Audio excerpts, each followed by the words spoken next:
Going on as we're looking at the radar loop here, you can see the center of Hurricane Matthew is moving north or slightly east of north this morning, and that outer eye wall now moving onshore into lower Charleston County. I just stepped outside of News 2 Studios.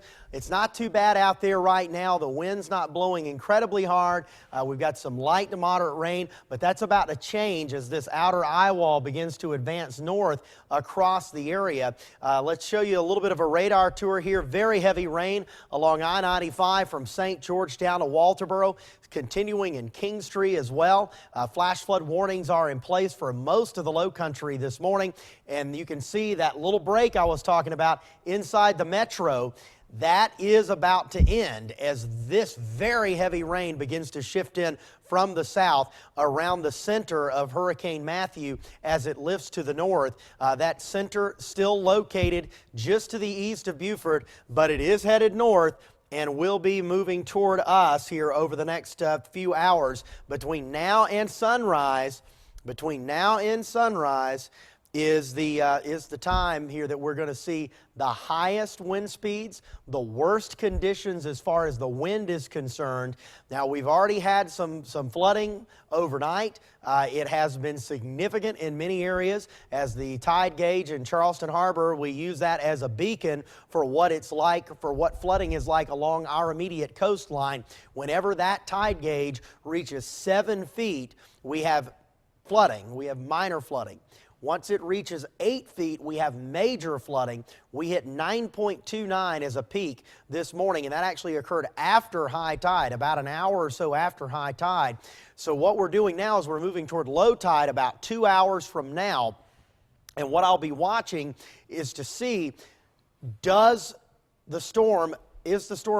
much of the coast is able to be cleared by the center of the storm before we flip that tide cycle again. My hunch is that if you're north of Charleston Harbor up toward Georgetown, you could have another round of flooding coming in as the storm moves up the coast. Whether or not it makes landfall, it does not matter. I know we keep getting at questions about that. Well, now that it's going to make landfall, does that change things for this place, that place? It doesn't. It really doesn't.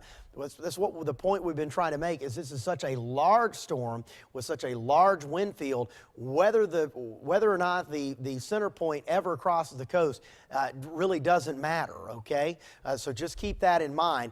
The western eye wall is all that matters, and it's onshore, and boy, as this thing lifts to the north and northeast, it is going to get nasty across most of Lower Colleton and much of Charleston County. So just keep that in mind. All right, what I'm going to do now is walk you through the rest of the day with our Storm Team 2 high-resolution forecast model, and that'll give us an idea of the timing of this as it moves out of the low country, and then eventually we'll get toward the weekend, or toward the end of the weekend when things start to clear out. That'll help us out here because we're probably going to need some time to clean up some pretty nasty damage, particularly along the coast from flooding.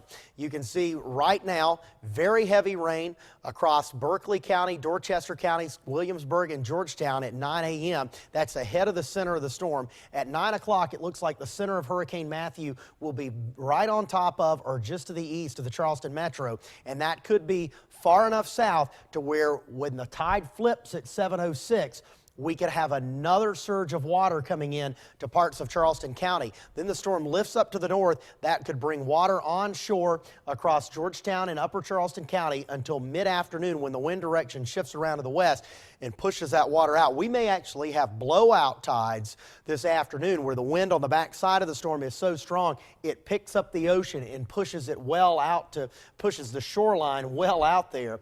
And that's a possibility as the storm departs to the north and east, with showers continuing off and on in bands through the evening hours. That's the good news, is we should be done with this by tonight. And then look at our 7-day forecast as we head toward Monday.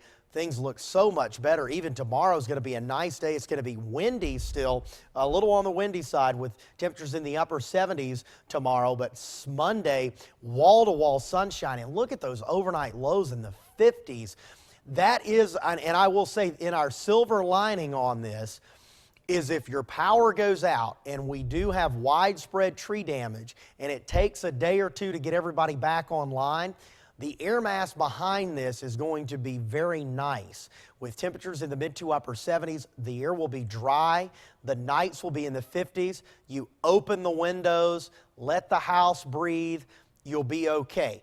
This isn't like a lot of times it happens in July, August, and September behind a hurricane. The big ridge builds in and we have a heat wave. That's not the case with this. That is the beauty a lot of times of an October hurricane, is behind it you get cooler and drier air, and that's what it looks like we're going to see. But we've got to get through today because the worst of the wind is still not here yet. It's moving into the area as we speak, and it is going to be painstakingly slow to watch this move across the area. It's only moving at 10 to 15 miles per hour. So I just want to let everybody know we are in for a very long morning. Yeah, a lot of people are just waking up now saying, that was it?